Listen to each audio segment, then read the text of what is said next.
దేవతల ప్రార్థన మేరకు క్రమంగా లింగమంతా క్లుప్త రూపం ధరించి ఒక దివ్యమైన జ్యోతిస్వరూపంగా నిలబడిపోయిన చోటు భూమి యందు పవిత్ర భారతదేశం నందు అరుణాచలం అనే చోట నిలబడింది. ఇది పరమేశ్వరుడు తనను తాను వ్యక్తపరుచుకున్న అద్భుతమైనటువంటి అగ్నిలింగ స్వరూపము. అగ్ని యొక్క వర్ణము అరుణం, అరుణకాంతులు.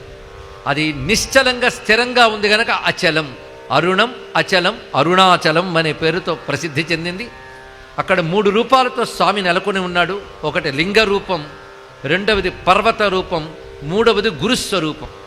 మొదటి 2 సామాన్యులు కూడా చూడగలరు, కానీ మూడవది సామాన్యులకు దర్శనం కాదు. ఆ గురుస్వరూపంగా కూడా ఆ పర్వతమనందే స్వామి ఉంటాడు. ఇది అరుణాచలము. అరుణాచలం అనే పేరే శివుని పేరైనది. అరుణము, అచలము. అరుణం అనేది తేజస్సు, అచలం అనేది స్థిరత్వం. శివుడు ఎప్పుడు అచలుడే. కనుకనే శివుడికి ఒక పేరుంది స్థాణు అని. శివశాస్త్రం మనం చదివిన స్థిరస్థాణు ప్రభుర్భీమ ప్రవరో వరదో వరహ అని చదువుతాం. అందులో స్థిర, స్థాణు.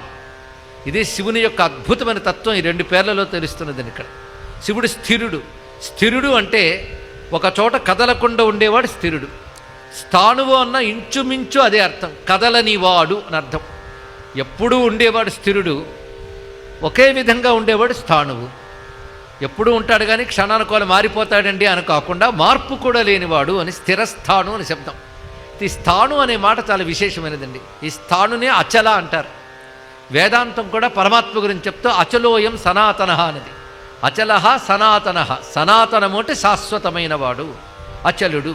కానీ అరుణము అంటే ప్రకాశము, అచలము అంటే స్థిరమైన వాడు, శాశ్వతమైన వాడు. ఈ 2 కలిపితే అరుణాచల. ఇది కొండ పేరు కాదు, శివుడి పేరు. అదే అరుణాచల అని 5 అక్షరాలు చాలయ్యా మహామంత్రం అని శాస్త్రం చెప్తుంటే ఆ 5 అక్షరాలతోనే పరమార్థం పొందవచ్చని నిరూపించిన మహాయోగి రమణ మహర్షి.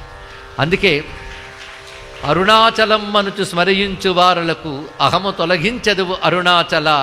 అరుణాచల శివ, అరుణాచల శివ, అరుణాచల శివ, అరుణాచల. ఇప్పుడు మనకి 2 పంచాక్షరాలు వచ్చాయి.